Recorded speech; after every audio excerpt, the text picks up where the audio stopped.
This image of the Vitruvian man taken from Leonardo's sketches has become one of the most recognizable symbols of the Renaissance. But why? It's a simple pen and ink drawing, right? Wrong. Let's start to answer this question with a math problem. I know how to calculate the area of a circle. I take the value for pi and multiply it by the radius squared. I also know how to take the area of a square. I multiply the base by itself. But how can I take the area of a circle and create a square with an equal area? This is a problem often called squaring a circle that was first proposed in the ancient world, and like many ideas of the ancient world, it was given new life during the Renaissance. As it turns out, this problem is impossible to solve because of the nature of pi. But that's another story. Leonardo's sketch, which is influenced by the writings of the Roman architect Vitruvius, places a man firmly at the center of a circle and a square. Vitruvius claimed the navel is the center of the human body, and that if one takes a compass and places the fixed point on the navel, a circle can be drawn perfectly around the body.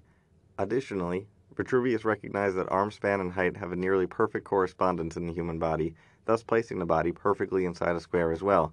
Leonardo used the ideas of Vitruvius to solve the problem of squaring a circle metaphorically, using mankind as the area for both shapes. Leonardo wasn't just thinking about Vitruvius, though. There was an intellectual movement in Italy at the time called Neoplatonism. This movement took an old concept from the 4th century, developed by Plato and Aristotle, called the Great Chain of Being. This belief holds that the universe has a hierarchy resembling a chain, and that chain starts at the top with God, then travels down through the angels, planets, stars, and all life forms before ending with demons and devils. Early in this philosophic movement, it was thought that mankind's place in this chain was exactly in the center. Because humans have a mortal body, accompanied by an immortal soul, we divide the universe nicely in half. Around the time Leonardo sketched the Vitruvian Man, however, a Neoplatonist named Pico della Mirandola had a different idea. He pried mankind off the chain and claimed that humans have a unique ability to take any position they want. Pico claimed that God desired a being capable of comprehending the beautiful and complicated universe he had created. This led to the creation of mankind, which he placed at the center of the universe with the ability to take whatever form he pleases.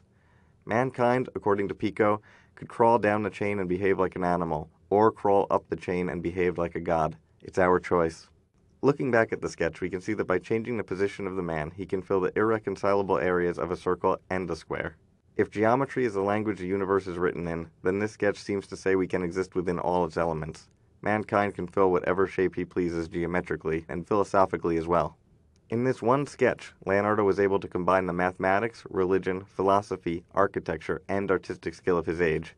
No wonder it's become such an icon for the entire time period.